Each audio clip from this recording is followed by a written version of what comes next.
मित्रों, नमस्कार। आज मैं आपको हमारे जब माता पिता गुजर जाते हैं, उसके लिए हम जो बार दिन का कार्य करते हैं उसके बारे में थोड़ा सा बता रहा हूँ। हमारी परंपरा के अनुसार मृत्युपरांत यम मार्ग में यात्रा के लिए हमें एक शरीर की ज़रूरत होती है। यह शरीर अतिवाहिक शरीर होता है।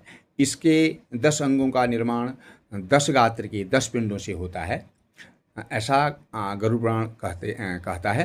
10 गात्र की 10 पिंड दान नहीं होने पर वह मृतात्मा बिना शरीर के वायु रूप में स्थित होकर अशांत और परेशान रहती है। इसलिए 10 गात्र के पहले दिन की पिंडदान से सिर, दूसरे दिन की पिंडदान से कर्ण, नेत्र, मुख, नासिका और तीसरे दिन के पिंडदान से ग्रीवा, शकंद, भुजा, बक्ष, चौथे दिन के पिंडदान से नाभि, लिंग, योनि, गुदा, पाँचवें दिन की पिंडदान से जानु, जंघा, पैर, छठे दिन की पिंडदान से सर्व, मर्म स्थान, पाद, अंगुलियां, सातवें दिन की पिंडदान से सर्व नाड़ियाँ, आठवें दिन की पिंड से दंत, रोम, नौवें दिन की पिंड से वीर्य, रज और 10वें दिन के पिंडदान से संपूर्ण शरीर बनता है और वह क्षुधा तृष्णा से तृप्त और शुद्ध हो जाता है। ऐसा हमारा पुराण कहता है।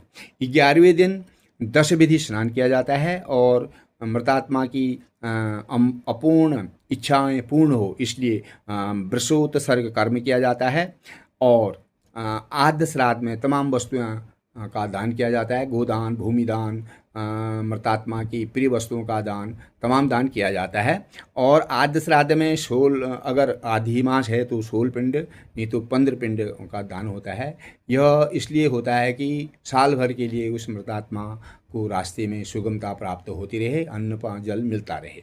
यह एक हमारे मनीषियों का भाव है।